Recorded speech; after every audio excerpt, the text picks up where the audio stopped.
In progress. Greetings, my friends, and welcome back to the channel. It's time for another prophetic soundbite. I'm Pastor Emeritus, Reverend Ron L. Spratley. Today, we're going to continue in our series. We've been talking about the Law of the Mind series. Today, we're going to be dealing with the Law of the Mind number 2. Let's go into our scripture, John 1, verses 1 through 3. In the beginning was the Word, and the Word was with God, and the Word was God. The same was in the beginning with God, right?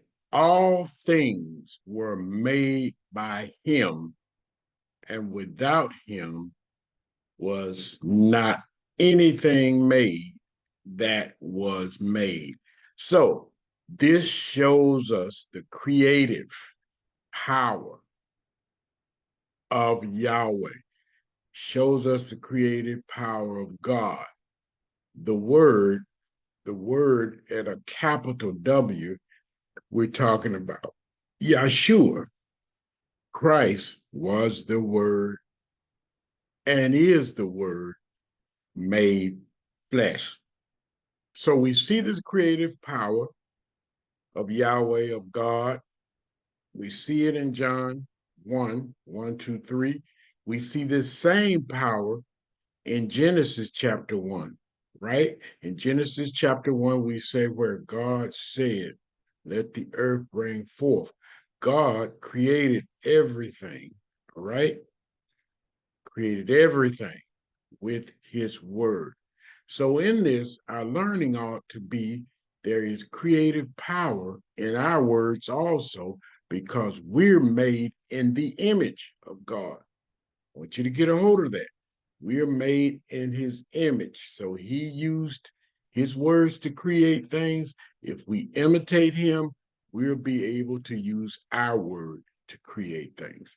Let's go deeper into our teaching today. Law number 2 of the mind.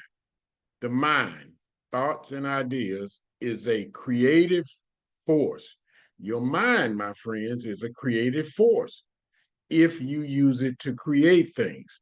As it is a creative force, it can also be a destructive force if you use it in the wrong way. But we want to talk about using our mind as a creative force, all right? We create, bullet point number 1, we create results. How? With our mind. We've got to get a hold of that. Hope you're tracking with me on that. We create things with our mind.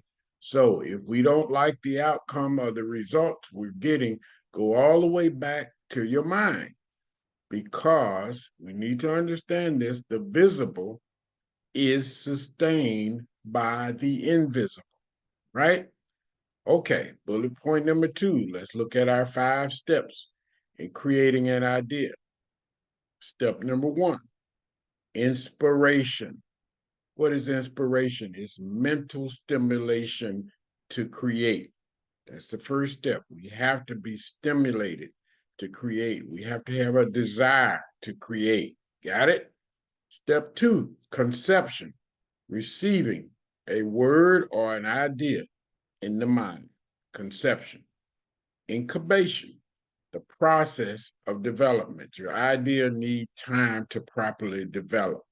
Illumination, light, insight, clarity, and understanding about your idea.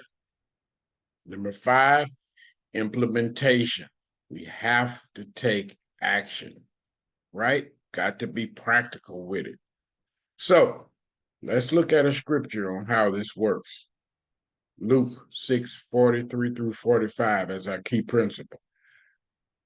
For a good tree, bring it forth. We could say for a good tree, what? Creates, all right? Not, all right? For a good tree, bring it not forth corrupt fruit. A good tree cannot create corrupt fruit. Neither do a corrupt tree bring forth or create good fruit. For every tree is known by his own fruit. For thorns of men do not gather what? Figs, nor of the bramble bush gather they grapes.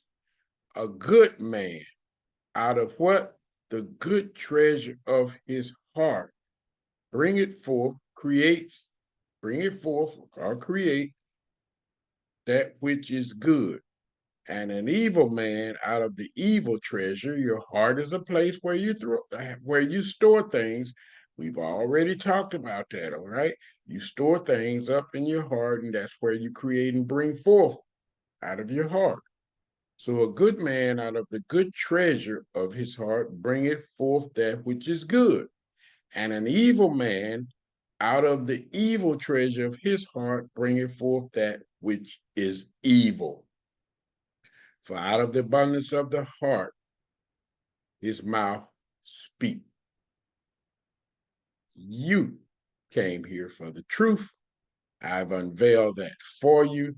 Be blessed till we have another opportunity to bring you another word in the future. God bless you, my friends.